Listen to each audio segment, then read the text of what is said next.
dollar. Dirt and money, no soul. Had to go and get it, ain't no time to kick it. Got a stack of flip for my foes. Dollar.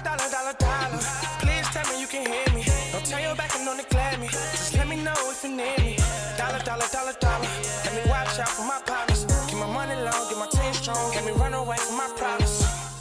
Yo, what's good, original crew? It's your boy DJ New Kid, your girl. Sierra Nicole. We're back on the channel with another Mr. Ballen for y'all today, man. We got the worst kidnappers in Australia. Now, we had one Australian one we done, and that was, you know which one that was? I don't remember. She don't be remembering none, y'all. My memory bad. The one, the cannibal. The female cannibal. I remember. Yeah. The one that was in Australia or was New Zealand? I don't remember it. I don't remember where it was. I swear I thought that was in Australia, though. I might be wrong. You may be wrong. You may be right, but you may be wrong. I may be wrong. So, I'm trying to see what this is about, man. Hopefully we got a good one for y'all today. So, with that being said, make sure y'all check out the links in the description box. Down below. You already know where to go. If you want to first support, you got to do it. Check out down below. Also, if you enjoyed today's video, lock it in with a thumbs up for us, man. But let's go ahead and get into it. Let's check it out. Let's see what's about. You know what? What's so crazy? We should have started, tallying, from all the ones we've done, each location where it was, each country. And try to see which country is the crazy country. Okay. Right now, U.S. is crazy as hell. I'm just trying to see who else crazy out there, Yeah. Never know. But let's get into it. In 2008, a young man was driving along a dirt road in a forest when he spotted up ahead this large, strange-looking animal that he didn't recognize that appeared to be dead on the side of the road. And so, curious what it was, he drove past the dead animal and he stopped his car and he got out and began walking back up the road towards the animal to see what it was. And when he got right on top of it, he crouched down to get a better look, and as he did, he heard the sound of something moving behind him. And then before he could turn around, everything went black. But before we get into today's story, if you're a fan of the strange, dark, and mysterious delivered in story format, then you've come to the right place because that's all we do, and we upload once or twice every week. So if that's of interest to you, please invite the like button to come on over your house for a nice, fun, casual game night, and as soon as they step inside, immediately ambush them, handcuff them to the bed, and have a priest perform an exorcism on them. Also, please subscribe to our channel and turn on all notifications so you don't miss any of our weekly uploads. Okay, let's get into today's story.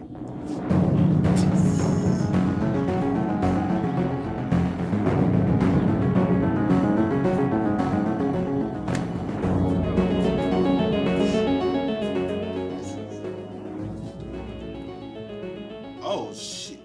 In 2000, with him putting that up, we have to cut some stuff.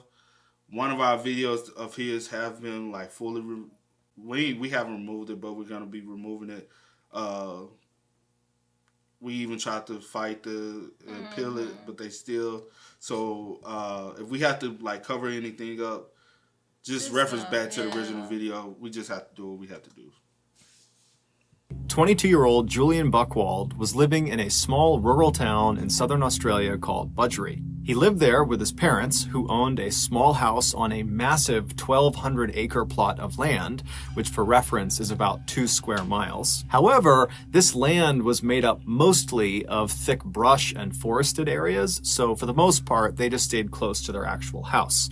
However, there was a waterfall deep into the woods on their property that periodically they would go to visit. Less than a 20-minute drive north of Budgeree was another small rural town called Churchill, and in that town was Julian's girlfriend, 17-year-old Carolyn Watson, who also lived with her parents. The young couple had met 2 years earlier at the church they both went to. They were both very devout Christians, and their plan was to get married the next year when Carolyn turned 18 and was done with her studies. On Tuesday, March 4th of that year, Julian and Carolyn decided to go out and have a picnic lunch at the waterfall on Julian's family's property. So early that afternoon, Julian left his house, he hopped in the family car, he drove north to Churchill, he picked up Carolyn, and then he drove her back to his family's property, where he turned onto a dirt road that would take them into the forest to the waterfall. At some point along this short, bumpy road through the forest, Julian was looking looking out ahead of the car when he spotted what looked like roadkill on the side of the road. And this roadkill, it looked bigger than he was used to seeing in this area. And so he stared at it as the car kind of rolled past it. And right after they had driven past the roadkill, he turned to Carolyn and said, hey, there's some really weird roadkill on the side of the road right over there. And so Carolyn, who really didn't care, she kind of slowly looked up and turned around and looked, but she didn't see it. And then after that, the two of them did not discuss the roadkill any further. And so Julian just continued to drive along this dirt road until the road kind of opened up into this big clearing. And in the middle of this clearing, which was basically this field, there was a small pond with a 10-foot high waterfall feeding into it. This was the waterfall. And so Julian parked the car right at the end of the dirt road, right on the edge of this clearing. And he and Carolyn got out. They went around to the back of the car. They got their picnic supplies out of the trunk, and they set up their picnic lunch right on the edge of this pond, looking up at this waterfall. And they were there for about an hour, just kind of enjoying each other's company. And then around 2:30 p.m., they realized it was time to go because they had told their family they'd be back by 3. And so they packed up all of their picnic stuff. They went back to the car. They put it back in the trunk. They hopped back inside the car. Julian turned it on. He turned the car around, and they began driving back down the dirt road that had brought them in. And as soon as they began driving down this road, Julian remembered the strange roadkill he had seen on their way in.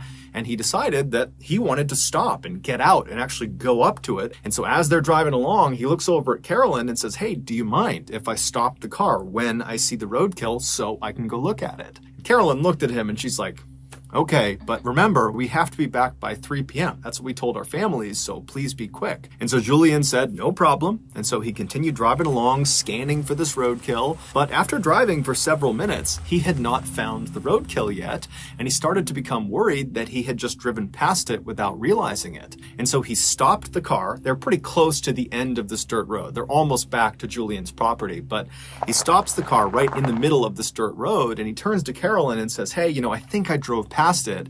Do you mind if I just hop out and run back?" And so Carolyn was totally annoyed that this roadkill viewing. If you ain't seen it, Right?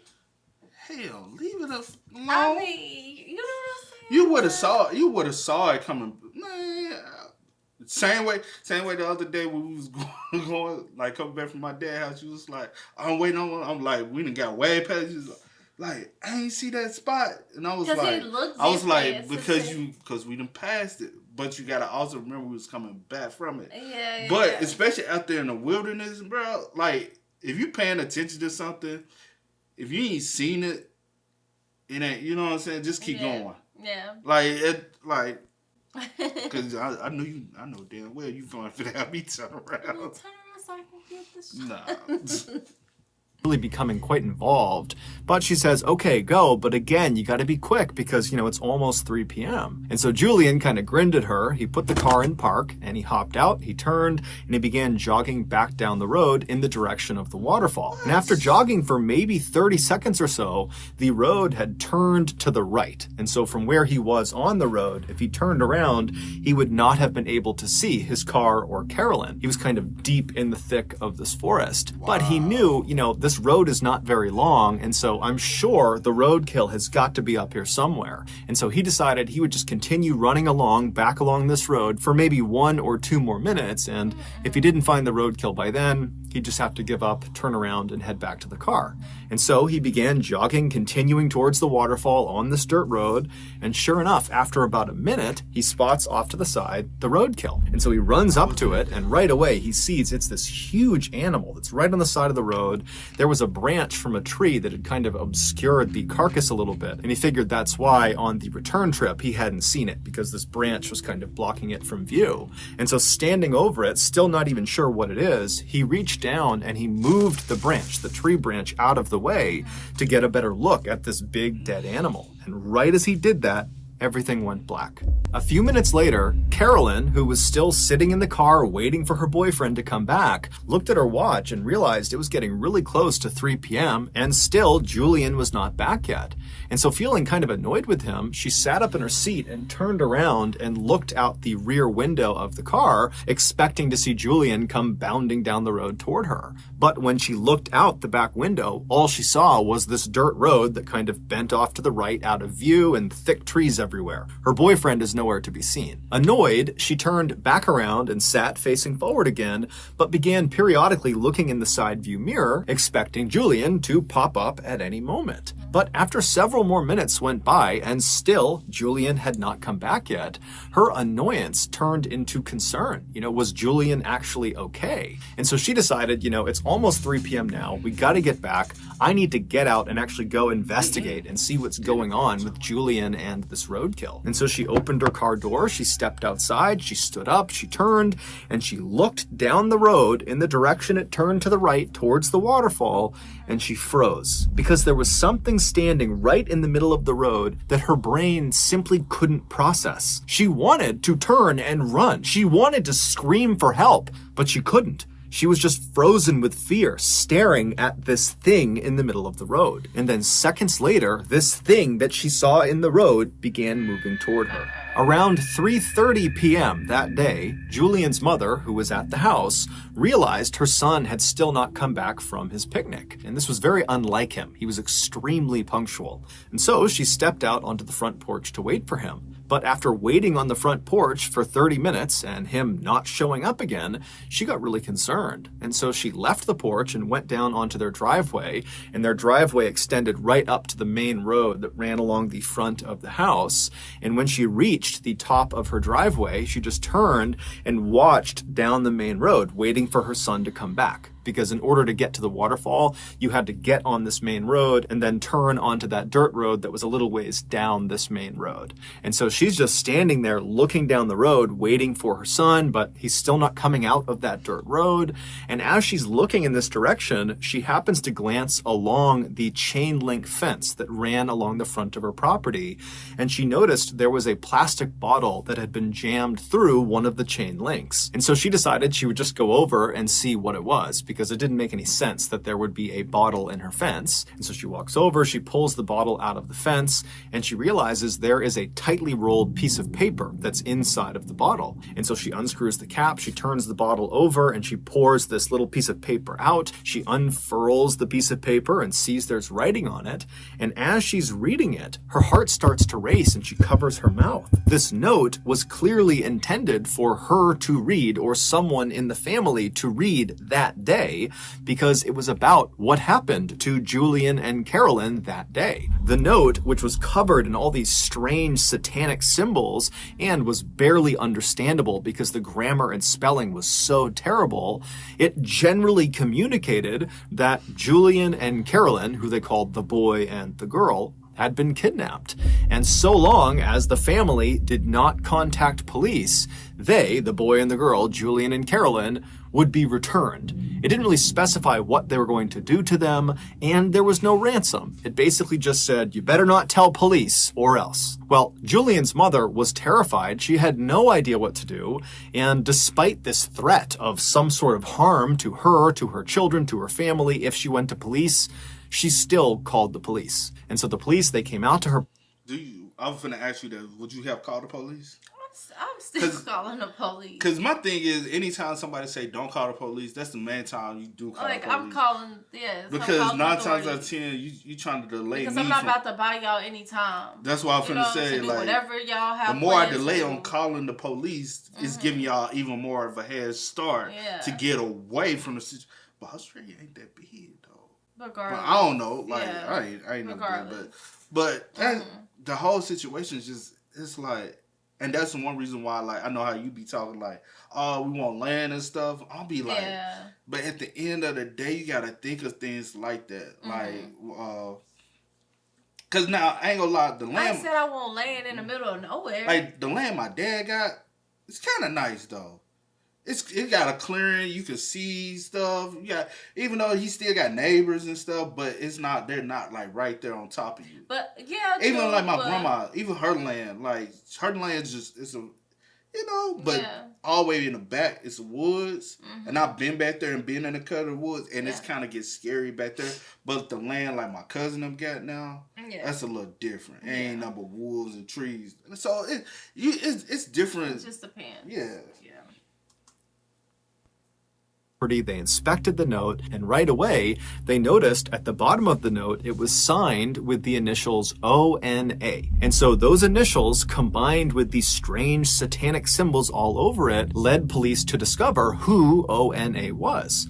ONA was a cult. It was the Order of Nine Angles, and they are a self-professed satanic cult that operates primarily in Europe, but also has chapters in the United States, in Canada, in Russia, and also in Australia. This cult believes that Christians are the enemy of the world, and they need to be destroyed in order to institute a militaristic New World Order they called the Imperium. And if that wasn't frightening enough, this cult openly advocates for, and apparently practices, human sacrifice. They have come out and said the people they kill in these sacrifices are people they consider lesser thans, basically the bad people of society.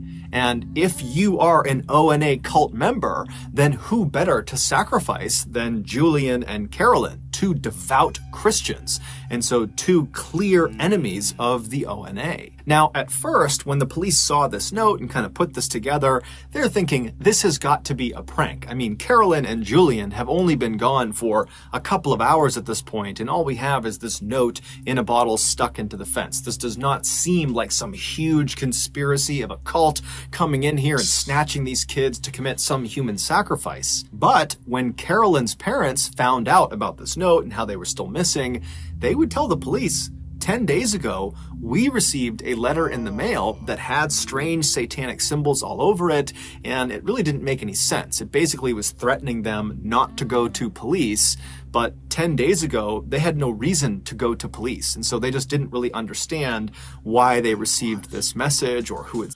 They probably been watching her. Oh, her? Her, and kind of follow the path, and or both of them. But this is the first time Julian's family has had any indication of this situation. Yeah. But Catherine's family has had 10 days prior. And that's probably not the only incident they had. Yeah. So, you know what I'm saying? Yeah. That's, man. Go to police. And so they just didn't really understand why they received this message or who had sent it. And so they had just kind of dismissed it and not told anyone. But now, with these two notes looking nearly identical, it seemed fairly obvious that whether it was the ONA or some other person or group, whoever was behind the kidnapping of Julian and Carolyn had clearly been watching both of their properties prior to the attack, which meant this was likely a more sophisticated kidnapping than it seemed. So that evening, the police launched this huge air and land search all over Julian's family's property, but despite looking everywhere, they found no sign of the young couple. There was just nothing. And over the next few days, when still there was just no sign of Julian or Carolyn, and there was no more word coming in from ONA, there were no more bottles stuck in fences or stuck in mailboxes, the police began to prepare for the worst. Then something totally unexpected happened. On March 11th, so 7 days after Carolyn and Julian went missing,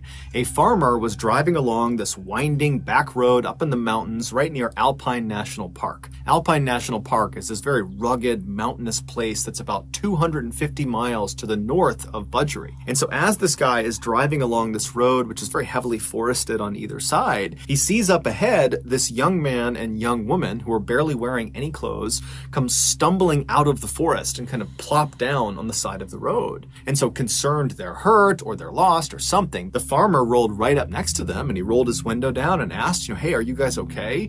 And they got up and they kind of stumbled their way over to the car and they introduced themselves as Carolyn and Julian and they pleaded for his help. And so the farmer helped them into his car and he drove them to the hospital. It wasn't long before the police in Budgery learned that Carolyn and Julian had been found and they were alive. And so very quickly, they rushed up to that hospital near the national park. And when they got there, they spoke to doctors who would say, Carolyn and Julian are very traumatized. They're horribly sunburned. They're covered in bug bites. They got cuts and bruises all over them, but they're okay. They're going to survive. And so the police went into Julian and Carolyn's room. And at first, they just talked to them for a couple of minutes to really see that they were okay. And after feeling pretty confident that they were, they said, look, I don't mean to just jump right into the trauma trauma you've just experienced, but we really need any information you can give us about what just happened. Who did this to you? Who brought you out here? Because if it's ONA and they're out in the Alpine National Park, we need to know about it, we need to get out there, and we need to stop them. And so Julian and Carolyn would both independently sit down and tell the police what happened to them. And so the following is the combined story of these two accounts that they gave police. I'm glad they are alive, though. Yeah. That's the biggest takeaway for me behind this whole situation is that they are alive to be able to come back home.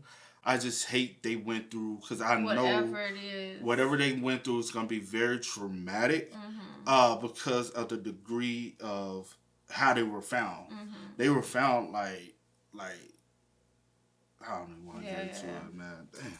And so again, here is the account that both Julian and Carolyn gave to police. 7 days earlier, when Julian had gotten out of the car and ran back down the road to that dead animal on the side of the road, and he had reached down to kind of get that branch out of the way to get a better look at this thing, he heard sudden movement behind him, and as he turned, he didn't have a chance to see what was behind him, but he felt something hard smash him in the back of the head, and it knocked him unconscious. When he woke up, he knew right away that a significant amount of time had passed, that he had been unconscious for what must have been several hours, because now it was dark out, and when he was struck, it was broad daylight, and he looked around him and he had no idea where he was. He was in the middle of this forest, he had no clothes on, his wrists and his ankles were tied together, and he moved around and he realized he had been tied to a tree that was right behind him. And so he's got no idea what's going on, he has no idea where he is, he's looking around, he doesn't see anyone, and then amazingly, when he looks down, right next to him, underneath some leaves, is a knife. And so he's thinking, how in the world is there a knife right next to me? This almost seems like it was placed to be here for me. But either way, he reaches down with his hands, he picks this knife up, and he's able to cut the restraints off of his ankles, and then he's able to cut the restraints off of his waist, and then he stands up and he's able to kind of cut off the ones on his wrist, and then he's free. And so he takes this knife, and he has no idea where he's going, but he needs to get away. He doesn't know if whoever brought him here is going to come back. And so he just picks a direction, and he starts running. Shortly after Julian had been struck in the back of the head after looking at that dead animal carcass, Carolyn was still sitting in the car, and she was starting to get annoyed and kind of worried about Julian. And so she gets out of the car, she stands up, she turns, and she looks down the dirt road where it kind of bends off to the right. And standing in the road, maybe 10 feet away from her, is this man wearing all black. He's got a black balaclava over his face, and he's looking right at her. And so she's so scared, she just frozen to the spot. And then this guy charges her, he tackles her to the ground, and then once she's on the ground, he rips all her clothes off, and then he binds her wrists, her ankles, he ties them together so she's hogtied, and then he puts a blindfold around her eyes. And so she's lying on the road, she can't move, she can't see anything, and she hears her attacker run off down the road. And then a couple of minutes later, she hears a car approaching, and it stops right near her. And then she hears the sound of a car door opening, someone walking up to her, and then they pick her up and they put her in the trunk of this car. They shut the trunk, and then the car kicks into gear and it starts driving away. And so for hours and hours, she lay in the trunk in this horrible position where the circulation to her wrists and to her ankles were cut off. And so she's getting shooting pain in her limbs, and it's totally uncomfortable. And then after several hours, the car eventually turns on to some really bumpy road, and then it comes to a stop.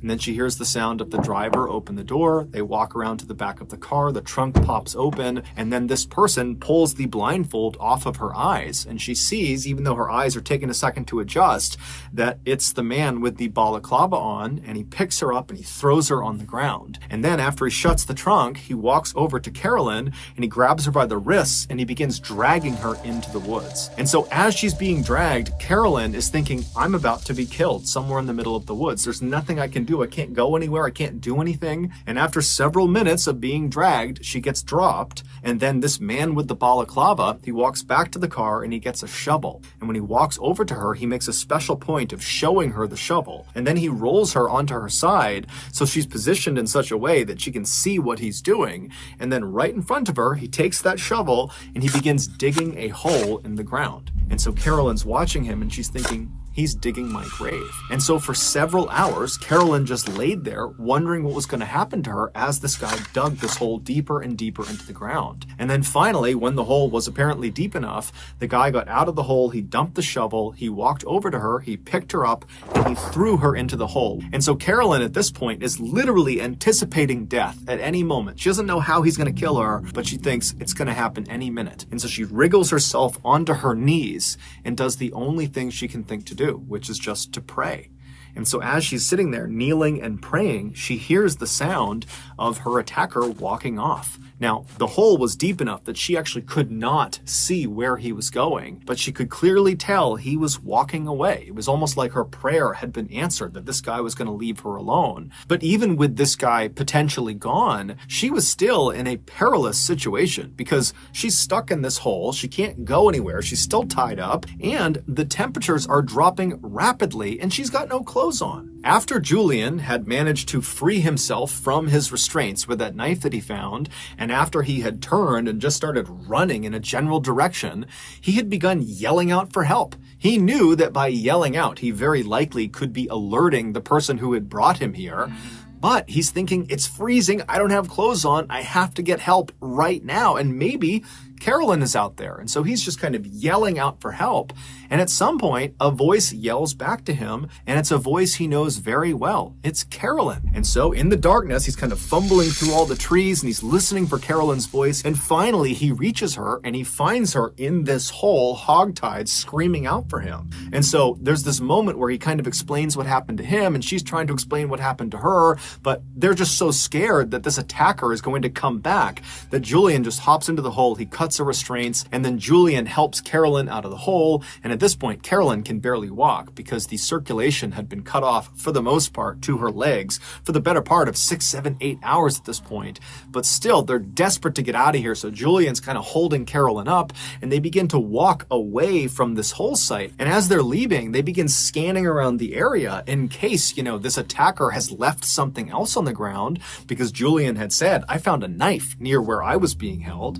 And sure enough, as they're leaving, not far from the hole, they spot lying up against a tree a sleeping bag, and rolled up inside of the sleeping bag was some food and some water. And so Julian and Carolyn, they can't understand how in the world. This is like you playing games, bro. It's like, dude, what? We're not for your amusement. Like, bro, at the end of the day, these are human beings. Whether or not whatever religious belief you believe in or not, these are still human beings that came into this world the same way you did. We didn't ask to be here. Nobody, like, why? It honestly sounds like something in a movie. You know what I'm saying? Yes. Like, this is crazy. It's sick. The mind of sick people, bro. The world's full of sick individuals that refuse to believe that they're sick. They refuse to believe they're the problem and that you're the problem. In reality, they are the problem. Shit, crazy. This has happened. Both the horrible luck of being kidnapped and brought out here, and the unbelievable luck of finding life-saving supplies just laying nearby. But either way, they grab the sleeping bag, they grab the food and water, and they take off running. For the next 48 hours, the couple roasted during the daytime when the sun was out because the temperatures would climb significantly. There wasn't much shade where they were walking around, so they're getting horribly sunburned. And then at night, the temperatures would plummet, and they'd be freezing cold, and they'd get inside of their one sleeping bag, and they'd shiver together and do their best to ration some food and water. And they're telling themselves, to stay positive, that eventually, if they just keep on moving every day, they're going to find a person, they're going to find a road, they're going to find something that will save them. But to their horror, at the end of those first 48 hours, as they're stumbling through this mountainous, treacherous terrain, they found themselves stumbling back into the same area they had tried to run away from. There was the hole in the ground where Carolyn had been thrown inside of. They had accidentally, over the past 2 days, walked in a big circle. Now, luckily, when they arrived back at this site, there was no one there. The attacker was long gone, and it would turn out this accident likely saved their lives, because as they looked at this site, they saw propped up against a tree was a backpack. And so they ran over to the backpack, they opened it up, and there was food, water, some clothing, and a map of the area. Now, again, the couple is totally dumbfounded why they are just happening to find these life-saving supplies right when they need them. But at the same time, they're thinking, okay, well, if these supplies are sitting here, then certainly the person who has left them here, their attacker, they're going to be back soon. And so they just grabbed the backpack with everything inside of it, and they took off running. And what I'm thinking is they're watching y'all. They're somewhere watching y'all. They know that y'all not gonna escape wherever y'all are. They like, and it's a game. It's a ritual for them. It's a game, yeah. And they're somewhere like watching it. Because there's no coincidence a knife right beside you in reach distance. And they knew you was gonna be able to find her and locate her when you did. And they knew that you was gonna go this direction. They knew that you were gonna rescue her. Yeah. And then y'all was gonna try to escape. And y'all need this bag. You don't know the area, so you were gonna go in a circle. You're gonna start back at square one. And they planted the bag there again. It's a game, and it's sick. Bro, it's a lot of I'll be back soon. And so they just grabbed the backpack with everything inside of it and they took off running. And for the next 5 days, they used that map as best as they could, and they eventually stumbled their way through the terrain, roasting during the daytime and freezing at night. And eventually they reached that road where they stumbled out, and the farmer driving along the back road, he spotted them and he brought them to the hospital. After hearing this story, the police very quickly organized a massive search around the area of Alpine National Park where the farmer picked up Julian and Carolyn, because they're thinking, okay, it's got to be right around here that we'll find the man in the balaclava that might lead us to the ONA, or maybe he's not connected to the ONA, but whoever he is, we need to find this guy. And so the police, they go out, they do this huge search. They don't find the man with the balaclava. They don't find any sign of the ONA, but they do find that area where that hole had been dug that Carolyn had been thrown in. And when they searched that area, they found the shovel, they found some rope, and they found some duct tape. And when they brought that in to be examined, they couldn't believe what they discovered. All of those items belonged to Julian, which meant either the kidnapper had taken all of these supplies from Julian right before going out and perpetrating this kidnapping, or, much more likely, Julian had supplied these things to the kidnapper and so was involved in some way in this kidnapping. And so the police went to Julian and confronted him with this information and said, "You're not telling us everything because these are your items." And at first, Julian would completely deny any accusations that he had anything to do with this. But after some very serious police pressure was put on him, he cracked. The following is the real story of what happened. Hold on. Wait a minute. Hold on. This is crazy. This is still sickening that you even I need the real story before I speak. And she was 17. How old was he again? He was in his 20s. Well, he 21, 22? Was he in his 20s? I want to say he was in his early 20s. Because I know they said when she turned 18, they was going to get married. Yes. Woo. But I remember in the beginning, he said he was like 20-something. Yeah. I can't remember. What in the world? Maybe he's trying to get it. I don't know. Why? Like initiation? Back on March 4th, so the day that Julian and Carolyn went missing, Julian, after picking Carolyn up, they made it onto that dirt road that led into the forest towards the waterfall, and as they're driving along, Julian claimed to have seen some roadkill, some very strange roadkill on the side of the road. And so when Carolyn kind of turned around to look and didn't see it, Julian made it seem like, oh, we drove past it, that's why you didn't see it. But in reality, there was never any roadkill. That was completely made up. There was no roadkill. All Julian was doing was creating something that would allow him to then get out of the car at the end of their trip. And so they drive the rest of the way into the waterfall. They have their picnic. They turn around, they head back. And then again, Julian says, hey, Carolyn, do you mind if I, get out to look at the roadkill? And so she says yes. And then he acts like, oh, we must have driven past it, so I need to get out and run back if I want to go see it. So Carolyn, she's not thinking it's totally strange. She says, okay. And so he hops out and he runs his way. He goes around that curve in the road out of sight. There's no roadkill. Instead, he makes his way to a tree where days earlier he had stashed his all-black outfit, his black balaclava, and his knife, his shovel, his rope, his duct tape. It was all stashed in this spot that was going to be out of view of where Carolyn was. And so after getting all dressed up, he turned and began walking back towards Carolyn and his car. And when he turned the corner, he saw Carolyn was already standing outside of the car.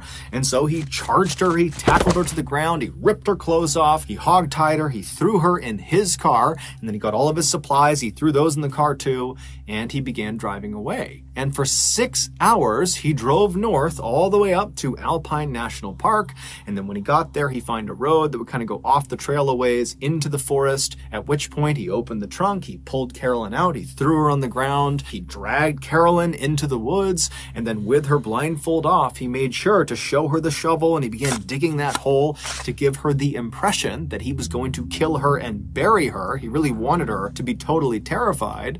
And then after he had dug this hole, he dumped her into the hole. And then when she couldn't see what he was doing because she's deep inside of this hole and she's all tied up, he ran away. And when he was far enough out of view, he took off all of his clothes and kind of stashed it near a tree. And then completely naked, besides his knife, which would be his alibi for how he had gotten free, he began moving back towards the site where he knew Carolyn was in this hole. And then after waiting a little bit, he began yelling out for help. And then she heard him. And so she yells back to him, "No, Julian, I'm over here." And so Julian goes to the sound of her voice. And then when he sees her, he pitches her this ridiculous story about how he was tied up over there, but he found this knife and he was able to cut himself free. And look, I'll cut you free. And oh, the attacker's going to come back soon. And so he helps her out of the hole. And oh, look, they left a sleeping bag and some food and water. Let's go. And so he grabs the supplies and they head off into the bush. Now, the whole time over the course of these 7 days, Julian knew exactly where he was. And so when they accidentally went in a circle and arrived back at the site where the hole was and then found that backpack that had more food and more water and some more supplies, that was intentional. That was not an accident. He had left the backpack there, and so that's why they had doubled back. And then 5 days later, after scampering through the wilderness, they magically found the road.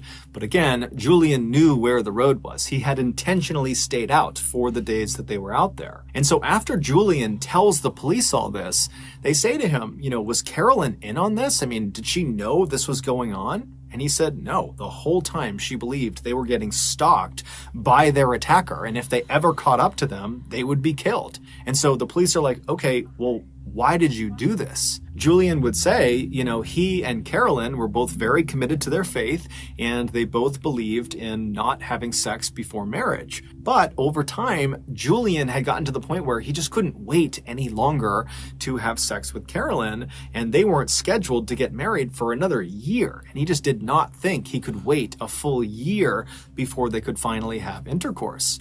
And so he had staged this entire kidnapping in order to hopefully coerce Carolyn into having sex with him. And so while he and Carolyn were out on the run in Alpine National Park for those 7 days and nights, they were not wearing any clothes or barely wearing any clothes. And at night, they only had that one sleeping bag that Julian had intentionally staged in advance. He knew they would have that one sleeping bag. And so they would climb into that bag at night because it's freezing cold out. And as they're laying there right on top of each other, he would say to Carolyn, "We need to have sex in order to produce enough heat that we don't freeze to death out here." But Carolyn, despite the circumstances, every time said no. And so after 7 days of trying to convince Carolyn that they had to have sex, it was a matter of life or death, and that if they just said their vows, that under the eyes of God, they would be considered married and sex would be okay at that point, despite all of his best efforts, every single time, Carolyn just continued to say no, no, no. And so at the end of those 7 days, Julian finally just gave up. And so that's when they magically made their way out to the road and were rescued. Julian would also tell police that he was the one who wrote those notes prior to the kidnapping in hopes that they would believe the Order of the Nine Angles was behind all of this and he wouldn't get in trouble. Prior to his trial for kidnapping, Julian was out on bail and he decided he would just try to flee Australia. And so the way he did this is he dyed his skin a darker shade, and he also dyed his hair darker, and then he attempted to use a fake Indian passport to go to India. And he was able to fool Australian authorities, but when he arrived in India, he was immediately found out and he was extradited back to Australia where he would stand trial. And in 2009, he was found guilty of kidnapping along with a host of other obscure charges, and he was sentenced to 7 years and 9 months in prison. So that's going to do it. If you got something out of today's episode and you haven't done this already, please invite the like button to come on over your house for a nice... Wow. I'm still just... I know we hit the screen record. I just gotta see. And as he did, he heard the sound of... How old was he? And so, curious what it was, he drove past the... You said what? I was trying to see what year it was, too. 2007. 2007. A small house on a massive 1,200...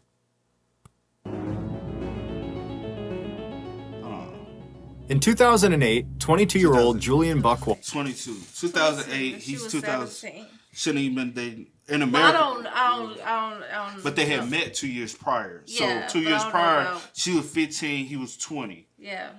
Kind of still weird, you know. In American society, that's frowned upon, you know. A 20-year-old with a 15-year-old. It is what it is. But going back to the actual incident, though, Bro, it's still sick. it's sickening. It's still sickening, and you played this big game, this big mind game to try to coerce her Just to have into sex. having sex with you. Just like to you have that, sex. That's the dumbest thing you could have ever did as a man, as an individual. Just period. As Just a human to being. and then to do that to her, somebody that you claim to love so much, that is traumatizing. Somebody that said they were willing to spend the rest of their life with you. Only because only thing you wanted in this whole situation was to have sex. You were 20. Like you couldn't wait. Like you're 22, I she's can't 17. wait. She's devoted to what she's devoted to.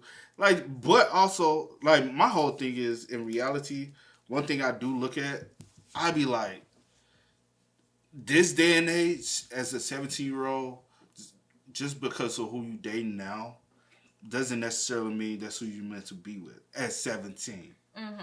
Because I do feel like, especially if you haven't experienced life, you haven't really developed those outside skills, you haven't went off and adventured into life beyond what your home and your surroundings are teaching you. You haven't went off by yourself and being able to discover who you. Because like one big thing I'll say with me being able to leave off and go to school and be away from family and people who I grew up around, me going and then you start discovering who you are as an individual. Yeah. You start hanging around, creating your own group of friends. You start creating your own belief system and having your own viewpoint in life. So whoever you might be attracted to at 17, you ain't gonna be attracted to them, you know what I'm saying? Right. After a while, as you develop your own true identity. That's facts. Yeah. So her, it was a bunch of manipulation. Yeah, it was. And I'm so glad she did not cave in. Yeah, like, that's why I was clapping the whole time. I'm so glad she did not cave in to these little mind games that she was trying to play. Because I was just like, that is weird. Like, the entire time he was telling the story, before we knew the real details, I'm trying to wrap my head around who would do something. Why? You know, people do stuff like that, but like, why? And you like the whole time I was like, they ain't just having y'all run around here, and they're not doing anything. They're not doing anything. They're not hunting y'all down. They're not like messing with y'all. A movie, a whole game, or whatever. It sounded very fake. Yeah. That's why when you say movie, it sounds very fake. It just doesn't seem realistic that cults would do those things as far as. Like, I don't know what one would do. Because at the end of the day, all they do is tie y'all up. Somebody magically just leaves a knife. That's not. Leave a backpack, leave a sleeping bag, leave some food, leave some water. And then you start screaming out. And you just so happen to stop. Because I was like, if you got knocked out here and then this was a little later and they like tied her and put her, how did y'all meet? You know? Everything was too perfect. Yeah, it was just too perfect. And then when he was like, oh, he was running through the woods and found her in a hole. They heard the voice. I was just like, that just does not sound. Like, it was just too. Got her at the like, hole. Why would they even want y'all to even and to like, be come real, back together? Even with a situation like that, it wanted to have just been one individual by itself. Yeah. Because when she kept saying it's the same dude in the man, I was like, why is he by himself then? I was like, at the end of the day, there would have been a group effort. You would have seen more than one individual. And one, you know what I'm saying? It would have, like, did she not, well, and also, she was blindfolded, so she wouldn't have recognized the vehicle. Yeah, he blindfolded her or whatever. And then it doesn't seem like he ever Even talked, so you wouldn't have noticed the voice. It was just like all action. But also something that kind of like, it was weird, even in the beginning, with you even signing ONA or whatever the case is, because with a lot of, like, it's very secretive. So I'm not going to let you know that this is so y'all could come, you know. It was very thought out and planned because he sent notice to your family first. And like I said in the beginning, 10 days prior, it was never anything directed towards his family. It was always directed towards nothing her. but that one little incident after the kidnapping. Because now my mom is going to be wondering where I'm at. Yeah. You know what I'm saying? So I have to leave a little something, you know, make it look realistic. But you even signing that it was them would have thrown me off anyway. He never wanted them to get the police involved. Yeah. Because he knew if they find out, I'm 9 times out of 10, that's why he signed. And I knew we were coming back. Yeah. I just didn't want y'all to get police the involved. I didn't want to be in trouble. And I feel like that's why and I knew nothing harmful was going to happen to either one of us. So I knew y'all was going to be worried when we didn't show up, but I didn't want y'all to worry enough to get the law enforcement involved because I didn't want anything to happen to me if they catch wind. But I knew we was going to be returned safe because I know I'm not going to kill us. I just know I'm just trying to have sex. Yeah. I'm trying to scare her into having sex. And to be real, why would they only have one sleeping bag and then y'all keep mysteriously running into food because he's out there with you as well? Mm-hmm. He's not trying to be like, hey, we have to, you know? Mm-hmm. He like, hey, because his thing was he was going to try to have sex probably multiple times with you. And then we was going to randomly run into this map and then we was going to be able to wander out because I had to get us both naked to... it was plotted out. He probably there's no telling how long he planned. At the end of the day, ordeal. I wonder how she is. Yeah, mentally. Mentally, because that is as with the 17-year-old. Especially for a 17-year-old, what was done, and then the trust, like you trusted him. You because know you was gonna marry him. The person that you was thinking you were going to spend the rest of your life with. Yeah. So for him to even do that to you is kind of like really. Now her trust factor into another man is going to be one of the hardest things she's going to ever have to do because she's going to have a big, huge barrier. Yeah. That's going to a patient, strong man is going to have to be able to break down that barrier because I highly doubt that she's going to be like, I'm never getting married. I'm never going to. Eventually, one day, hopefully she finds someone who truly cares and loves her. You have to think of how old she is now. This happened in 2008. Yeah. We're in 2022 now. So she would have, if she's married, she would have been married. She was 17 in 2008. With a family, having kids, she would have turned 18 in 2009. Mm-hmm. She's in her 30s now. Yeah. So yeah. You know, it would be good for like stories, like an update. Like, where are they, you know, how are they now? Where is he at now? Yeah, because he only got, what? Was it 7 years? So he's out. 7 years and some months of probation, 7 years, 9 months of probation, something like that. He's out now. So, yeah. Like, where are they at now will be, what was her name again? Julian? His name was Julian. Her name was Caroline? Catherine. I don't think it wasn't Catherine. Was it Catherine? I want to say Catherine.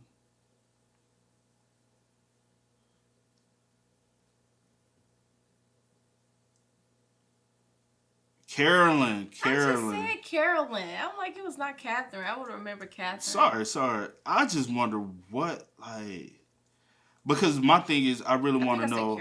Carolyn, yeah. I want to know, like, her mind, her headspace behind the fact. How was she able to live life after the fact? Yeah. Like, and then for him to try to flee the country as an Indian, bro, you ain't that, like, you know, like, come on now. You didn't pass the test. Honestly. I'm surprised he even got far away like he did, though. Honestly, in my eyes, thinking back, if I was in a situation, I'd be like, thank God, I feel like I dodged a bullet because you most for definitely you to did. even be like, most definitely have this mindset to even do something like that, it's very weird. And it's like, what else would you do? Even you know what I'm saying? especially like, once how we got far married. Would you go? You know, once they had got married, like, what would you have, like, if I didn't do what you wanted to do, what would you have done when I was married? What would you do to our kids if they're not doing what you want them to do? If your mind is that sick, come on now. Yeah. Like, relationships ain't supposed to be like that, bro. This story was definitely... For one, it's an eye-opener. Yeah. That situations like this are capable of happening. Yeah. And it should bring awareness to people in relationships that, like, that somebody would, like, to just be true to yourself, though. Not even don't buy into, because a lot of dudes are like this. Yeah. A lot of dudes are like this, where they will be try their hardest to get you to do anything so they can be able, especially when it comes down to sex. Yeah. And they like, well, I really want it. They'll try to go to the, like, hold your ground. Most definitely. Stand for what you want to stand for, male or female. Yeah, most definitely. Like, stay true to who you are. Man, I don't know. Facts. This is a bizarre crazy, case, man. Yeah. But with that being said, man, make sure y'all spam us up in the comments. Let us know y'all thoughts and opinions. I know it's a lot of rambling, because I'm just myself. I know for a fact I'm lost for words. I don't know about yourself, because it's a lot of emotions behind us. Yeah. Because it's a coward behind a lot of these stories, and that's what he is. Yeah. He's a coward at the end of the day. But with that being said, if y'all know any updates of where are they at now, let us know in the comments, because I'm still going to do some research after this to see if we got any updates. But if y'all have any update information, let us know. But as always, I do go by the name DJ Kid. This is we are, yo. Go and get it, ain't no time to kick it. Got a stack of flip for my folks. Dollar.